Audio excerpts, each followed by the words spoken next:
दोस्तों, एक कहानी है एक नई बहू की जो रात को 2 बजे अजीब हरकतें करती थी। लेकिन जब सच सामने आता है उस बहू का तो सबके होश उड़ जाते हैं कि उसके साथ रात को 2 बजे क्या होता था। यह जानने के लिए कहानी को अंत तक जरूर सुनें। कहानी को जब पूरा सुनेंगे तो आपके होश उड़ जाएंगे। मेरी बहू रोज रात 2 बजे चीखती और रोती थी। एक रात तो वो हुआ जो हमने कभी सोचा भी नहीं था। रात 2 बजे मेरी बहू कमरे से बाहर आकर बैठ गई। उसके बाल खुले थे, शरीर पर कपड़े कहीं भी जा रहे थे। वो ऐसा क्यों करती थी, यह सच सामने आया तो मेरे पैरों तले जमीन खिसक गई। मेरे बेटे की शादी मैंने मुश्किल से की थी। वो एक लड़की से प्यार करता था, लेकिन मैं नहीं चाहती थी कि उसकी शादी उसी से हो। मैंने उसे बहुत समझाया और उसकी शादी गांव की एक सीधी साधी लड़की से करवा दी। लड़की का नाम सुधा था। मुझे पता था कि वो लड़की मेरे बेटे और इस घर के लिए बहुत अच्छी है, इसलिए मैंने उस लड़की की शादी मेरे बेटे से करवा दी। सुधा हमारे घर में आई। लड़की घरेलू थी, बड़ों का सम्मान और घर का काम करती थी। अभी 10 ही शादी के दिन हुए थे, लेकिन मुझे लगने लगा कि मैंने अपने बेटे की शादी इस लड़की से करवाकर अच्छा किया। मेरा बेटा राजीव भी खुश ही लग रहा था। लेकिन उस रात के बाद मेरी यह सोच बदल गई। एक रात करीब 2 बजे मेरे बेटे के कमरे से चीखने की आवाज़ आने लगी। यह चीखें मेरी बहू की थी। मैंने थोड़ी देर तक सुना, फिर वो चीखना बंद हो गया। राजीव के पिता मेरे पति को यह सब सुनाई दिया था, लेकिन फिर हमने उन्हें रात में पूछना उचित नहीं समझा, इसलिए दरवाज़ा नहीं खटखटाया। सुबह मेरी बेटी भी बोल रही थी कि मम्मी, रात को कौन चीख रहा था। मैंने उसकी बात काट दी और कहा कि कोई नहीं, शायद कोई बाहर से चीख रहा था। मेरी बहू का स्वभाव उस दिन से बदल गया। वो चुप थी, सारा दिन चुप रहती थी। मैंने सोचा शायद पति पत्नी के बीच की कोई बात होगी, इसलिए मैंने कुछ पूछा नहीं। अगली रात फिर 2 बजे वही हुआ। मेरे बेटे के कमरे से फिर चीखने की और रोने की आवाज़ें आने लगीं। इस रात वो आवाज़ करीब 10 मिनट तक चली। मेरी बेटी उठ गई और उसने हमारे कमरे का दरवाज़ा खटखटाया।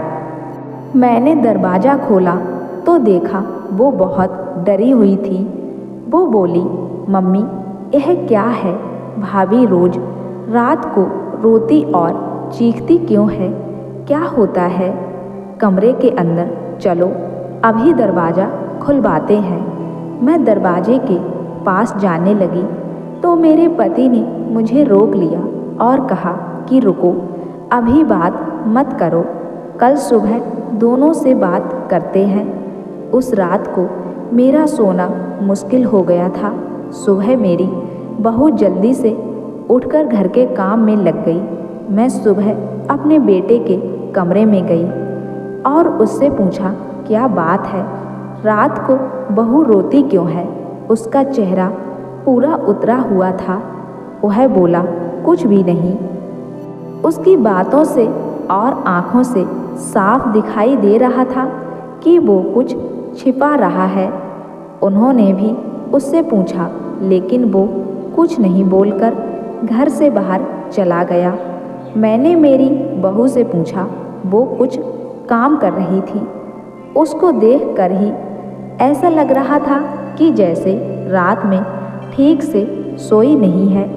आंखें साफ बता रही थी कि मैंने उससे पूछा, क्या हुआ? तुम रात को रो क्यों रही थी? वो बोली, रो रही थी? कब? नहीं, मैं तो सो रही थी और मुझे तो कोई आवाज़ नहीं आई। आप क्या बात कर रही हैं? उस कमरे में ऐसा क्या हो रहा था? यह बात या तो मेरी बहू जानती थी या मेरा बेटा, लेकिन दोनों ही कुछ नहीं बता रहे थे। पर दोनों के चेहरे से साफ पता चल रहा था कि कुछ है जो यह दोनों छिपा रहे हैं। लेकिन क्या? अब जब भी रात आती मुझे नींद ही नहीं आती, क्योंकि आधी रात को फिर वही होता। बहू ज़ोर से चीखती और रोती। मेरे मन में कई सवाल थे। क्या होता है उस कमरे में? फिर एक रात करीब 2 बजे मेरे घर में वो हुआ जो मैंने सोचा भी नहीं था। मेरी बहू रात को कमरे से बाहर आ गई। उसके कपड़े कहीं भी जा रहे थे। उसे कुछ होश ही नहीं था। उसके बाल खुले हुए थे और वो घर के चौक में आकर बैठ गई और ज़ोर से चीखने और रोने लगी। हम सभी घर वाले बाहर आ गए। मेरा बेटा भी कमरे से डरा हुआ बाहर आया। बहू की ऐसी हालत देखकर हम सभी डर गए थे। मैंने मेरे बेटे से पूछा कि यह क्या है। वो बोला, बस माँ देख लो, यह रोज़ रात 2 बजे ऐसे ही किया करती है। मैं आप लोगों को क्या बताता। सुबह जब उससे पूछता हूँ तो उसे कुछ याद ही नहीं रहता है। बोलती है, मैंने तो कुछ नहीं किया। बहू जब थोड़ी देर बाद शांत हुई तो मेरा बेटा उसे कमरे में ले गया और सुला दिया। मैं सोच रही थी कि यह क्या है। मैंने मेरे बेटे को कहा कि तुम उसे उसके घर छोड़ आना सुबह। मैं उसकी माँ से बात करूँगी। सुबह होते ही मेरा बेटा उसे कुछ बहाना करके उसके घर छोड़ आया। मैंने उसकी माँ से बात की। उसकी माँ ने कहा कि यह क्या बोल रहे हैं, मेरी बेटी बिल्कुल ऐसा नहीं करती है। मैंने जो सोचकर राजीव की शादी उससे की थी वैसा हो ही नहीं सका। बहू को छोड़े अब 20 दिन हो गए थे। इस दौरान उसके घर से फ़ोन आता रहा, लेकिन मैं टालती रही। मेरा बेटा भी कह रहा था कि मेरे वो दिन कैसे निकले हैं मैं ही जानता हूँ। मैं उसे वापस नहीं ला सकता। कहीं उसने मेरी जान ले ली तो मैं क्या करूँगी। मैंने उस पर फिर ज़्यादा दबाव नहीं डाला, पर मैं अपने आप को कोस रही थी कि मैंने अपने बेटे की शादी उस लड़की से क्यों करवा दी। अब मेरे घर में कोई नहीं चाहता था कि वो वापस आए। इन्हीं सब बातों में 3 महीने निकल गए। फिर एक दिन अचानक ही मेरी बहू अपने सामान के साथ वापस मेरे घर आ गई। वो आते ही मुझसे कहती है, माँ जी, मैं जानती हूँ कि आप मेरे बारे में क्या सोच रही हैं, लेकिन सच क्या है यह आपको पता नहीं। उसकी बातों से मुझे लगा कि कुछ है जो वो बताना चाहती है। मेरा बेटा घर आया और उसे देखकर गुस्सा हो गया। कहा, यह यहाँ वापस आ गई है। मैं अब यहाँ इस घर में नहीं रह सकता, मैं जा रहा हूँ। मेरी बहू ने उसी समय कहा, क्यों? सच सामने आ जाएगा इसलिए डर रहे हैं। बताइए सबको सच क्या है। मैं उस तरह से क्यों किया करती थी? बेटा बोला कि क्या सच? सच यह है कि तुम पागल हो और रोज़ रात उस तरह से करती हो। बहू बोली कि माँ जी, आज अगर सबसे ज़्यादा दुखी और परेशान है तो वो और कोई नहीं, मैं हूँ। मैंने अपने पति की बात मानी, उन पर विश्वास किया। मैंने कहा, तुम क्या कहना चाहती हो? फिर मेरी बहू ने जो बताया उसे सुनकर मेरे पैरों तले ज़मीन खिसक गई। वो बोली कि आपके बेटे ने मुझे पहली रात से यह नाटक करने को कहा था, लेकिन मैंने नहीं माना। वो कहते हैं कि हम दोनों अलग बड़े शहर में जाकर रहेंगे। उनको कहा, अगर ऐसे मेरे घर वाले मुझे नहीं छोड़ेंगे, लेकिन तुम इस तरह का नाटक करोगी तो वो लोग डर जाएंगे और फिर हम अलग रहेंगे। पहले मैंने बोला कि यहाँ सबके साथ अच्छा है, लेकिन फिर जब वो मुझसे बात नहीं करते थे तो मुझे उनकी बात माननी पड़ी। और फिर मैंने जब सब नाटक किया तो इन्होंने मुझे घर छोड़ दिया। मुझे आप सभी की नज़रों में पागल और ना जाने क्या साबित कर दिया। उसके बाद मेरा फ़ोन भी नहीं उठा रहे थे। उनका वहाँ मेरे घर इंतज़ार कर रही, लेकिन वो नहीं आए। मैं समझ गई कि उन्होंने मुझे बेवकूफ़ बनाया है, मुझसे झूठ बोला है। यह मुझे अपनी ज़िंदगी से भगाना चाहते थे। मैं इस बात को समझ गई। अब मैं खुद ही इनसे दूर चली जाऊंगी, लेकिन मैं चाहती थी कि सच आप सभी के सामने आ जाए। मुझे बहू की बातों पर पूरा विश्वास हो गया था। मेरा बेटा बोला, तुम्हें इसे रखना है तो रखो।